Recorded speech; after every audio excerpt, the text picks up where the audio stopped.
Ek groet vir jou in die wonderlike naam van Jesus Christus ons Here.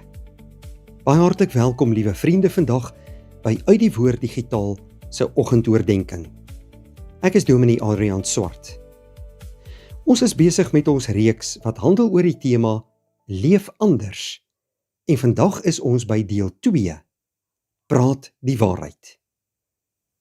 Ons skriflesing kom uit Efesiërs 4 vers 25. Daarom, lê die leuen af en praat die waarheid, elkeen met sy naaste, want ons is mekaar se lede. Ons leef in 'n wêreld waar die waarheid al hoe minder waarde het. Mense jok om uit die moeilikheid te kom.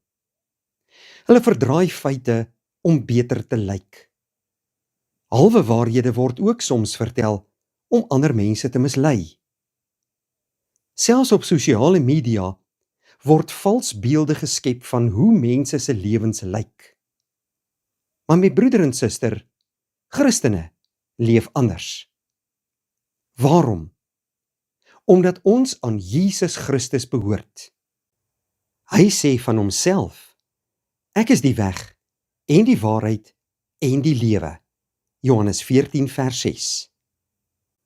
As ons aan die God van waarheid behoort, kan ons nie met leuns saamleef nie. Daarom roep die Here ons vandag op. Leef anders. Praat die waarheid.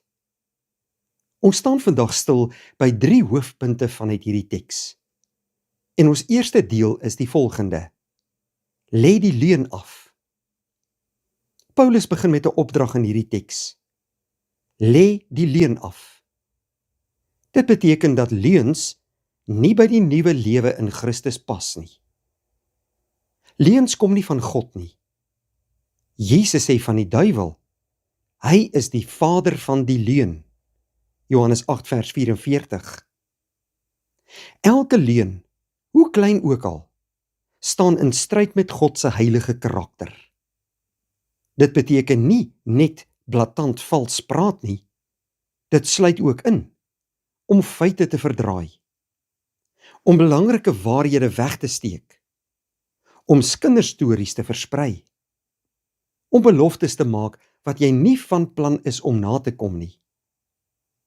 As kinders van God behoort ons eerder bekend te wees as mense wie se woord vertrou kan word.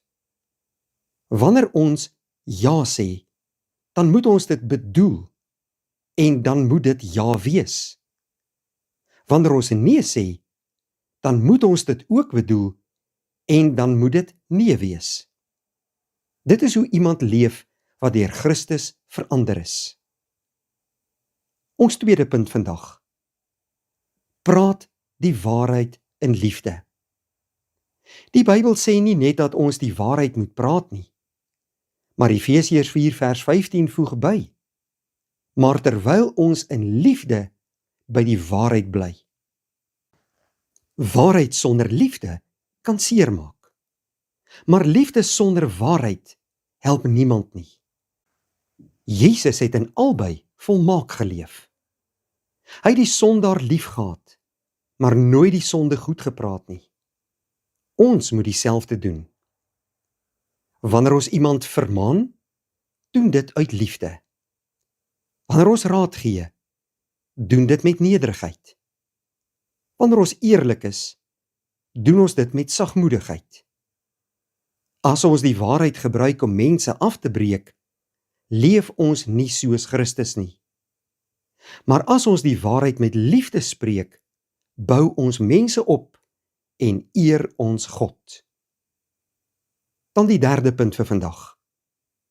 Waarheid bou vertroue en verheerlik God.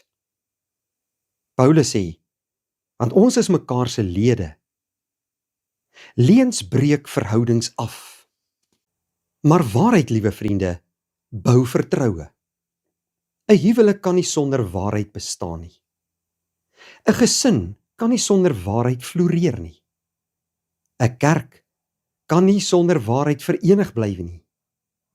En 'n gemeente kan nie die evangelie geloofwaardig uitdra as haar lidmate nie eerlik leef nie. Wanneer Christene bekend staan as mense wat altyd die waarheid praat, selfs wanneer dit hulle iets kos, getuig hulle van die God wat nooit lieg nie. Ons eerlikheid wys nie hoe goed ons is nie. Dit wys hoe groot ons Verlosser is, wat ons harte verander het.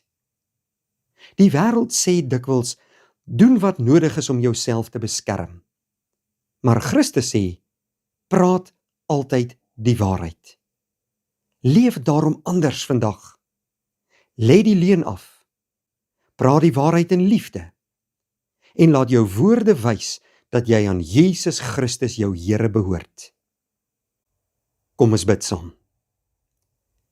Onse Vader wat in die hemel is, baie dankie vir 'n nuwe dag uit u hand en vir die voorreg om u kinders te mag wees.